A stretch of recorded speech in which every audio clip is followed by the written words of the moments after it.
Салам достор, бұл ең мыкыр шоу жаңы форматтағы ең қызықты теле берүү. Анда эмесе биз баштамакчыбыз. Let's go.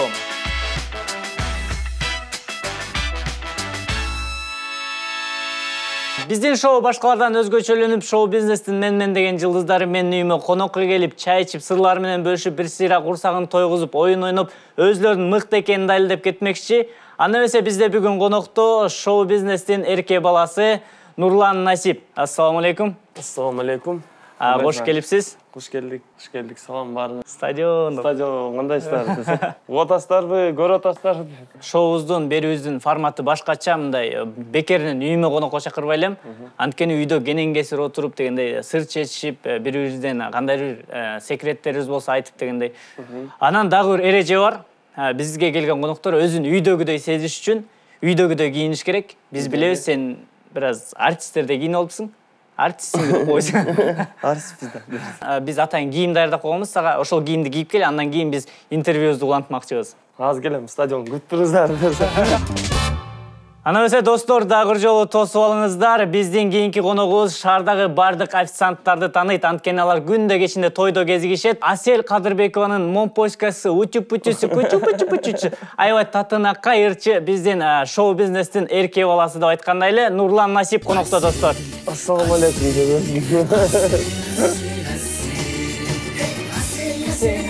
Üşüm Asel, adım Asel, üşüm Asel, yüzüm Asel. Жүрүшүң асел, басканың асел, күлүшүң асел, сүйгөнүң асел десең. Нурлан, кандайсың? Иштер, тиштер? Сон. Жакшы, Өзүңүздөр кандайсыздар? Бир суроо көпчүлүк сурай албай жүрүшөт. Ошо мен сурайын, Асель Кадырбекованын калыңы канча болду? Калыңы жакшы эле болду. Эми багы кыргыз болгондон кийин өзүнүн када салттарыбыз бар. Негизи эле ушу мусулман элинин негизи кыздарды алып атканда өзүнүн багы калың берилет. Багы 4 тырдык. 4 тыр, 2 дуэт ырдайбыз ошо менен. Ошо менен бүтөп. Ой, бул баягы секрет эле болгон жакшы деп элем. Ойлоп атпайм, ырчылар башкача экен деп. Жок, акча менде берилет экен, мындай ошондой нерселер да берилет экен. Мен ойлоп атпайм, ырчылар там ыр менен клип менен берип коюшабы депчи. 2 клип менен дискте депчи. Аселяга бир альбом, канча клип, канча кийим. Аселя чыга турасың деп койсоң. Ошто канча киши чогулттуңар? Мындай аябай эле видеолордон көрсөк, бир 20 000 кишидей келгендей эле экен да. Эми стадиондо киши көп эле болду. Баягы стадиондун 2 тарап болот го, баягы. Ошонун бир тарабы толду. Бир тарабын эле ырдадык. Бияк тарабында Асель ырдады деп койдум. Толгон тарабы меники болчу деп. Тамаша. Ошол колубуздан келишинче жакшы концерт бергенге аракет кылдык. Баягы ошол күнү негизи сонун аба ырайы болду. Жамгыр да жаады. Жамгырда ырдадык. Романтика болгон турбайбы? Аселяга аябай жакты. Аселяга жакты, мен суу болуп калдым деп койсоң. Нурлан, мындай суроо, акыркы кездерде кыргыз эстрада ырчылары мындай концерт бергенден алыстап калышты да. Жанагы көбүнчөсү эле бир жылда көбүнөн сурасаң, эмнеге концерт бербейсиң десең, бул жөн эле расход болгонубуз дейт да. Сен ошого карабастан эле жыл сайын бир туруп Ош тарапты кыдырып кетесиң, бир туруп Көл тарапты, бир туруп Россияны кыдырып кетесиң. Концерт бергенден сен эле акча табат окшойсуң, башкаларга караганда. Негизи баягы көп ошентип эме кылышат да. Концерт койсоң дагы айтышат келерлерчи. Концерт эле коюп эле жүрө берет тигүү депчи. Койбосоң да айтышат. Койбосоң да айтат. Анан ошондуктан мен негизи өзү концерт берген жакшы көрөм. Негизи тойго барып ырдагандан көрөкчү, ошол залга келген элдерге ырдаган мен үчүн орусча айтканда приятно болот. Анан кийин эл менен баягы ырдап, чекеңе тер чыкса арчып, сүйлөшүп, мындайча айтканда үйдө экөөбүз олтургандай эл менен маек куруп ырдаган жакшы көрөм да. Мен концертиме келген көрөрмандар билет. Концерттин рахаты тойго караганда көбүрөөк, Ошондуктан көбүрөөк концерт коем, гастролдойм. айылдарда мисалы үчүн көп деле акча түшпөсө дагы ошол Элдин көңүлүн. айылдардын дагы мен кичинекей угармандарыма ошол ырларыбыз тартуулап, элдин көңүлүн ойлоп тартуулаганга аракет кыламын. Бирок ар бир нерсенин өзүнүн рызкысы бар. Ошо гастролдон тапкан акча Берекелүү болот. Берекелүү болот да. Тойдон тапкан акчам деле берекелүү, бирок баягы бат эле жок болуп кетет мен үчүн. Гастролдон келген акча баягы маңдай териң менен машинада кыйналып, маршруткада бүктөлүп уктап, ал нерсени бир башкача нерсеге короткум келет да. Ошондуктан баягы ырчылардын баягы жанагынтип айтып аткан шылтоо деп ойлойм. Ал жөн эле шылтоо. Шылтоо деп ойлойм. Ырчылар мына Результат көрсөтүш керек. уккула мына Нурлан Айса айтып атат. Элди кыдыргыла, кең сууга барып, менин айылымада бир концерт коюп кеткилечи айланайын.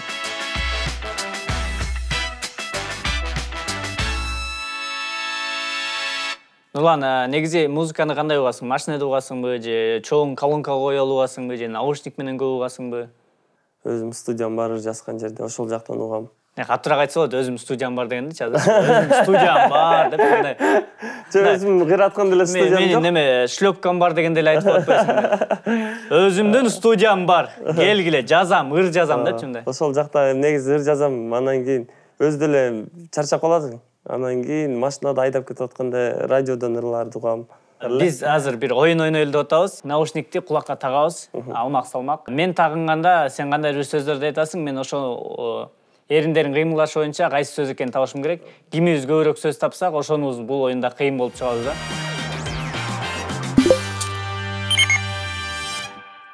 Эмне болду? Басып алсаң мындай. Эмне болду дейсиңби? Басып ал. Всё. Угулган жок. Мүнөт. Момпасы? Мүнөт. Моюн? Мүнөт. Мурдун? Мүнөт. Эчтеке угулбай турбай. Ошондой оюн бул. Өттүк кийинки. Сүмөлөк. Сүмөлөк? Таптыңбы? Артикуляцияга тутурбай. Лампочка. Лампочка. Шампунь? Лампочка. Япошка? Лампочка. Кая камен бүтүп ата? Лампочка. Помпошка? Лампочка. Лампочка. Аранжировка. Сен сүйлөгөн жаксың, Аранжировка. Мындай эле узун эле сүйлөп койсоң. Аранжировка. Давай, кийинкиси. Нурмат. Нурмат. Жумбаш десин. Мен кайдан билем Нурматты кантип айтасыңар? Не дейсиң? Нурмат. Угулбайт. Нурмат. Гурман. Нурмат. Эчтеке угулбайт атат. Токтогул. Токтогул. Токтогул. Всё. Бүттү. Кыйкырдымбы? Нурмат десем Жумбаш деп атпайсың.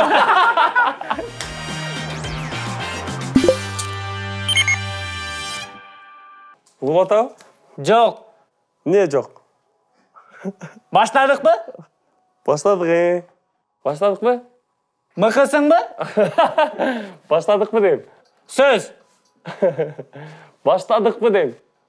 Мактанчак. Баштадыкпы. Кийинки сөз. Кийинкисине дөөлөт. Өрдөк. Мен оозумда эме болуп атат окшойт да. Дөөлөт. Ток. Кийинкисине өттүк.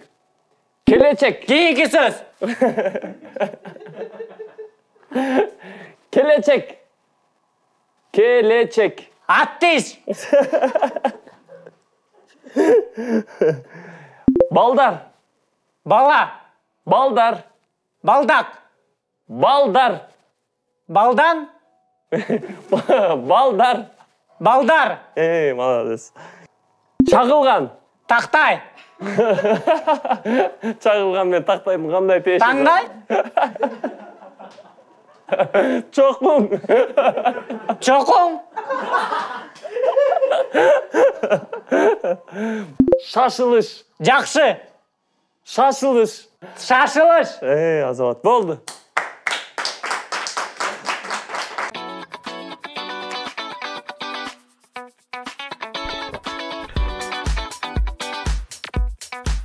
Позитив жетишпей жатабы? Сонун жаңылык бар. Let's go! Билектерди таратат. Өзүңдүн билегиңди капкактын алдынан таап ал. Сени 500 велосипед, 1000 скейт жана 2000 шлем күтөт. 5000 топ. Акциянын толук шарты Let's go Check-it KG сайтында.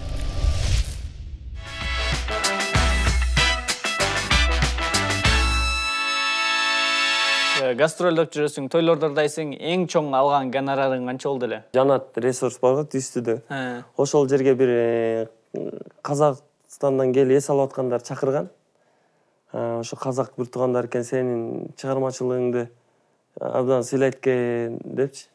Алар казактар болсо кымбат эле айтып коеюн деп Бишкектин ичинде бир $700 чыгам десем келе бер деген да.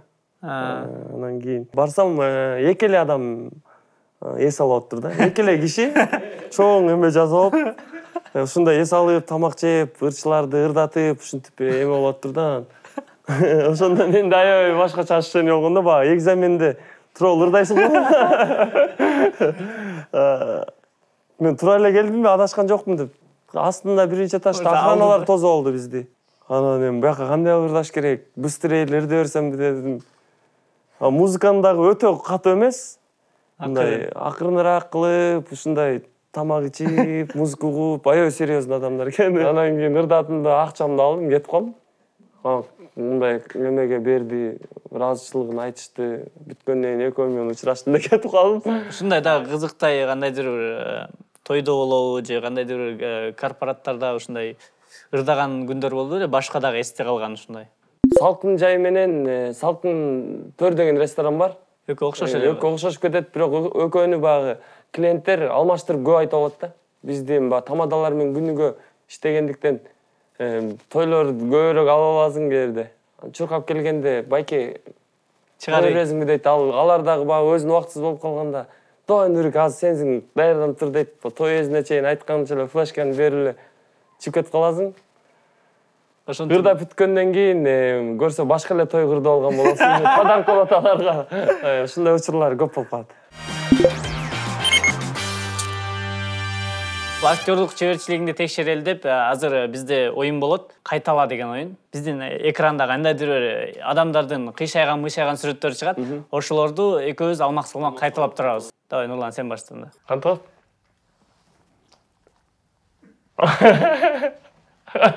Сага жакшы жарашат күн. Сага жарашат, мага жарашат.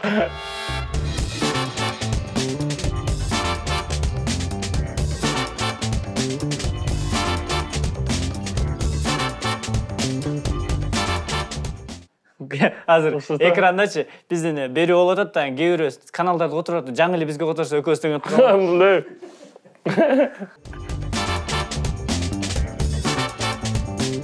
Бул мурдун жеп алган го. Оз мен да тазалап отурбайм.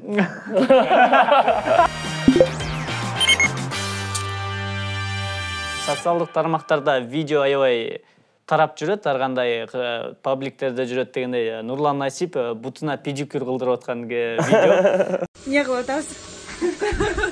Заставила его на педикюр.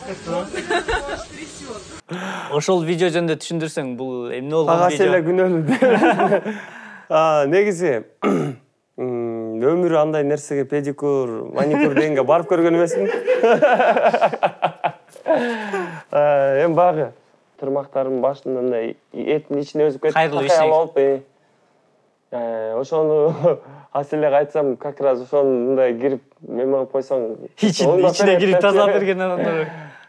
Жөн эле кирип, эме кылсам ошону баягы тамаша иретинде тартышып, ошо менен интернетке айза айтып атпаймынбы? Бат эле нерсе жайылып кетет экен да. Оозуңан тура эмес сөз чыктı, сразу интернетте хитсиң, же болбосо итсиң да. Ошондой эле болду десем болот. Мен ал педикюр деген нерсенин өтө деле жаман нерсе жагы жок. Ат эле болбосо, Ат эле болбосо баягы тазалык ар бир адамга жакшы эле нерсесин тийгизет деп ойлойм. Гигиена боюнча эле мындайча Баягы биздин кыргыздын менталитетине көп туура келбеген нерсе болуп калышы мүмкүн деп ойлойм да. Анткени баягы биз мен деле айылда чоңойгон баламын негизи. биринчи жолу көрдүм ошондой нерсени өзүндө эле. Бирок жакшы нерсе эле экен. Жакшы экен, жагып калды. Азыр интервьюдан чыгып алып барам ошол жака деп. Мен ал видеону көрүп алып мен маникюрга барып келейин деп аткам. Барып келсең болот. Жакшы эле экен. Бир реклама кылып коесуң.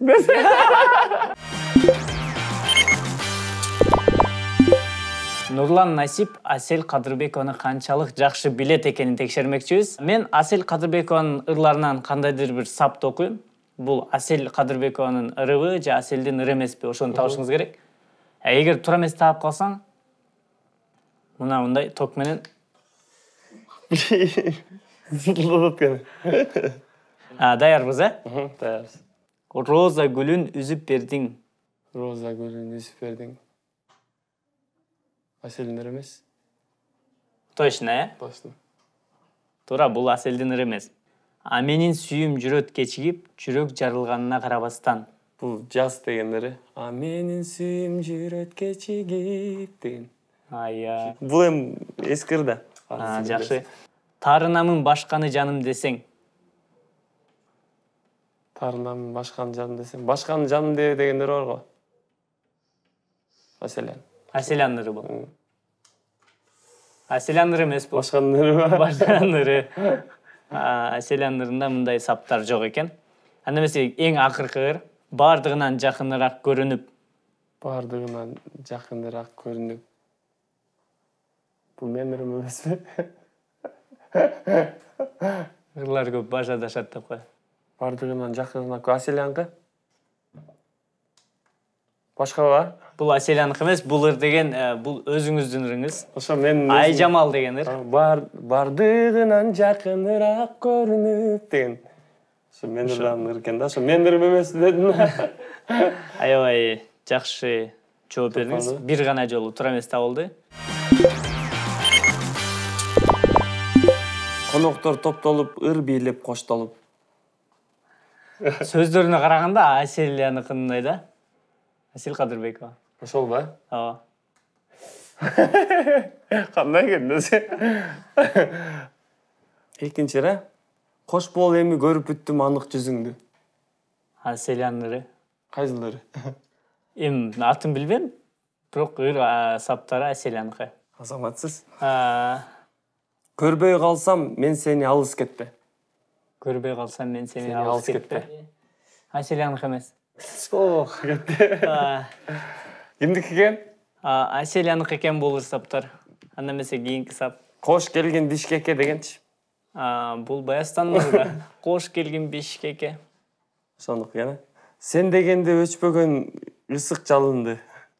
Бул Аселянкы эмес, сеники го дейм. Мен сени күттүм ай. Мен сени күттүм ай, мен сени күттүм ай. Аселянкы? Аселянкы? Неге Аселянкы? Анткени 7 жылдан бери күтүп жүрбөйм. Кеттиби? Ооба. Гүлүм деп жакшы көрүп, үнүңдү тыңдайсың. Аселянкы? Туура экен. Басмай жок ба? Басмай бар. Чоң рахмат.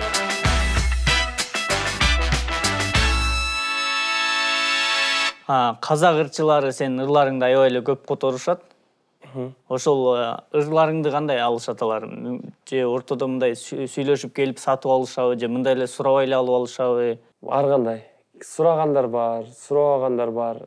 Эң нечкеси биздин чыгармачылыгыбызды сыйлап, угуп атышат. Ошого кубанычтамын. Биздин канча деген ырларыбыз Кыргызстандын ырлары хит болуп, айрым ырчылары казактын миллионер болуп кеткендер бар. Аз да болсо ошолорго жардам берип атканыбызга кубанычтабыз. Аз да болсо казак эстрадасына бир аз салым кошуп атканыңызга сүйүнчүмүн. Эми бул чыгармачылык деген бул өнөр да. Өнөр негизи улутка бөлүнбөйт дейт го. Ошондуктан жакшы ыр болсо улутту тандабай кете бериши мүмкүн. Балким Казакстанда, балким Өзбекстанда, балким Россияга кетип калышы мүмкүн дегендей. Ошондуктан чыгармачылык изденүү болуш керек деп ойлойм ар дайым. Сенде ой болду эле мүмкүн мен кайсы бир казактын ырын которуп алып дагы. Бизде деле мен буга чейин бир ырдаганбыз. Жана Бололу бирге деген ошо Самара Каримова менен ырдаган. Негизи бул ыр Кытайлардыкы? Жок, Өзбекстанда айтылган, түү угушу боюнча Индиядан келген экен да. Анан карабайсыз мен бул Өзбекстанга, Казакстанда, Кыргызстанда өзүнүн угармандарын тапкандыр. Значит, бул жакшы ыр, ошондуктан элге жетип атат деп ойлойм да. Казактардын ырлары анча эмес бекен, которо энсе? Жок, Казакстанда сонун ырлар бар. Мага абдан жагат. Ал жакта күчтүү оондор бар. Бир убактарда 2006-жылдары бизде тескеринче болгон, баардык ырлар, казакча ырлар которулуп Кыргызстанда хит болгон. Азыр Ошондой ырлар, былтырлары бизде болду окшойт деп ойлойм да. биз Казакстанга барып калганда, ошол жактан тамашалаганда, мисалы, биздин аңдарды силер которуп ырдайсыңар деп бир аз тамашалап койсок, аякта элге аябай жагат да, аяктын элдин баары билет экен да, ошо кыргыздардын ырларын которуп ырдаганчы. Силерде бизде казак кыргыз бир тууган окшошпуз, кызыл өрүк, силерде кызыл өрүк, бизде кызыл өрүк десең жарылып калышат да аларчы аябай. Эки элдин тили, дили окшош го. Ошондуктан багы бөлүнбөш керек ар дайым. Мен деле көп казакча ырларды көп угам. Анткени биздин орусча душабыз окшош да. Кийинки рубрикабыздын аты бул тамашалуу ырлар. Бул жөн гана бир аз тамаша үчүн гана бир аз бурмаланган ырлар. Эч кандай эч кимди тарынталы деген ой жок. Бир гана тамашалуу ырлар. Кел анда башында мындай чиркилдешип кол. Сүз. Давай башта. Баштайм, Карагат көздөрүң карагат, андан вареньялар жасалат.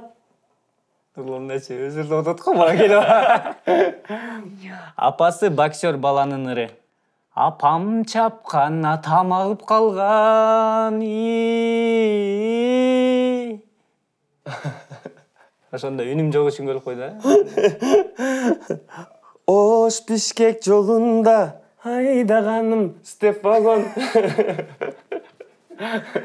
Балам, балам, жан балам, айланайын садагам, элим аман болсун деп атыңды койдум кыдырмыш. Неге кыдырмыш деди? Нарындык кыз кафеде. Бардыгы лагман тура бул кафеде. Алло, алло, бул сенсиңби? Сен эмессиңби? Мен болчумун. Аябай страшный кыз жөндөр. Арузатым ай чырагым аппагым, сени көрүп кайра букайт эте баштадым. Дегендер. Менин да тишим ушундай. Аябай күлкүнчтөр экен, Күлүп коелу десең. Кичине коюп таштаган кыздын ыры экен да. Кичине кой берип алган. Ал мен эмес, ал менден чыккан жел эмес деген ыры экен да. Кошулушуп эки мас дуп болушту жар. Нурлан, бул эми тамашалуу ырларда сен мыкты болуп чыктың, куттуктайм. Сиз да мыкты болуп чыктыңыз. Эң мыкты болуп чыктың.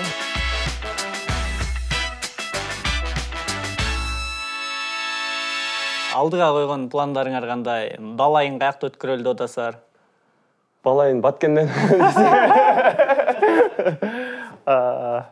Көбүнө ушун айтып атам. Тамашалап. Эми балайын каяктан өткөрсөк деген жакшы бизде деле ой болуп атат. Азырынча быйыл баягы орозо болуп калды. Азыр ошондуктан быйыл 10 жылдыгым экен, мектепти бүткөнүмө туура 10 жыл болуп атыптыр. Ошондуктан 10 жылдыктарды бүтүрүп алып, ушу орозонун аяк жагында бир жакшы бир жакка барып келсек деп план кылып атабыз. Бирок точно кайсыл жерге барарыбыз азырынча белгисиз болуп атат да. Жаңы ырлар качан чыгат? Же мындан ары Асель экөөңөр дайыма чогуртап баштайсыңарбы? Буюрса алдыга койгон жакшы пландар бар. Мындан кийин өзүбүзчө дагы көп ырлар жазылып турат. Буга чейин кандай иштесек ошондой иштей беребиз. Сөзсүз түрдө дуэттер жазылып атат. Жакында жаңы клиптерибиз чыгат, экөөбүздүн чогуу биргеликте жакшы дуэттер жазылды. Ынтымактуу үй-бүлө болуп эле өзүбүздүн чыгармачылыгыбызды көрөрмандарыбызга тартуулап, клиптерибизди чыгарып, көрөрмандарыбыз менен тыгыз иштешип турабыз деген ойдобуз. Достор, мына ушул менен эң мыкты шоу соңуна келип жетти. Бизде бүгүн конокто Нурлан Насип конокто болду. Нурлан келип бергениңе чоң рахмат. Кушбооң бек болсун дагы бир жолу. Бактылуу үй-бүлөлөрдөн болуп, майда барат тапичкелер көбөйө берсин деген жакшы бир кабыл тилекти айта кетели. Каным келсин, чоң рахмат. Биздин берүүбүздүн соңунда биздин келген конок кандайдыр бир белек таштап кетет биздин көрүүчүлөр үчүн. Белекти аз келет унутуп калыппыз. Жолдо келет, ошондуктан багы былтыр биз Гүлнур Сатылганова эжеке экөөбүз ушу Европада көп мамлекеттерге концерттик турнебиз менен барганбыз. Ошондо өзүмө кепка алып эле ырымдап, ошол кепканы көрмандардын бирөөсүнө белекке берели. Нурландын жакшынакай кепкасына бул биздин өнөктөш Let's Go'дун жакшынакай скейт кошулмакчы. Утуш үчүн сиздер биздин YouTube'дагы 11 TV деген каналыбызда ушул видеонун алдында Нурлан менен Аселя кайсыл өлкөгө бал айын өткөрүшөт жана эмне үчүн деген эң оригиналдуу, эң күлкүмүштүү, кандайдыр оригиналдуу түрдө жазылган комментарий ушул эки белектин ээси болот. Барыңыздарга ийгилик. Ушул менен эң мыкты шоу соңуна келип жетти. Нурлан, сага чоң рахмат. Рахмат.